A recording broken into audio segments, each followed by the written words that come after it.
All right, well, I'm back.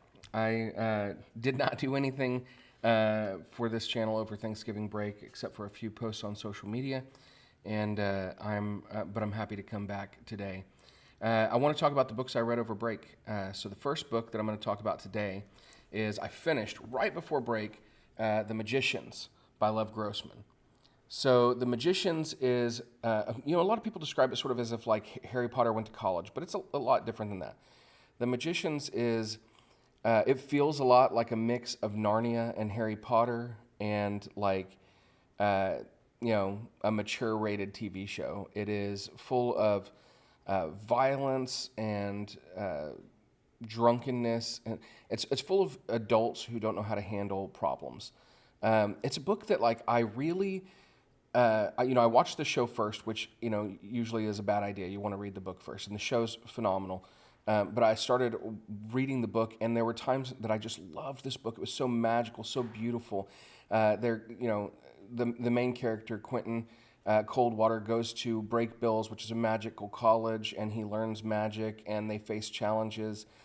But really, then there were moments where I was like, really, this is what we got? Like the living in a drunkenness, to me, that's never been a lifestyle that's been appealing. I've never been one to succumb to drinking, So there were parts where I was just like, they need to get over their problems. But then it would come back and just wow me. And so this is a book, normally I talk mainly about books that I love. This is a book that I don't know how I feel about. And that's okay sometimes to read a book and be like, I think I love it, but I also have some problems with it and with the characters. And I think a lot of my problems with the characters are problems that I have with some people, that I don't understand the choices some people make.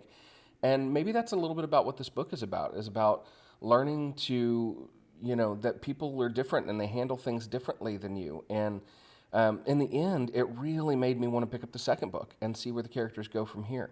So I think that Lev Grossman did what he was wanting to do, which is to draw me in enough that I want to know more about the world. This, in a lot of ways, is connected to the idea, like there's a magical world that you can enter that was originally a literary world, and once you're in that world, there's all kinds of different challenges than you would expect. It was written in sort of a loving way that hid a lot of the dark and the dirty, and so then you have to face that dark and dirty and see what you're going to do with it. Goodness, I don't know how to talk about this book, and it may be that I need to finish the series before I come back and talk about it more.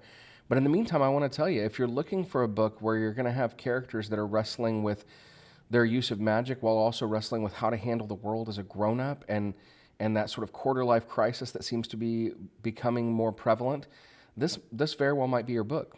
If you're looking for characters that are wrestling with their own mental illnesses, their own mental challenges, as well as wrestling with the world around them, then this very well might be your book. If you're looking for a book that's got a magical world, this very well might be your book. I highly encourage you to pick it up and see what you think about it, and let me know.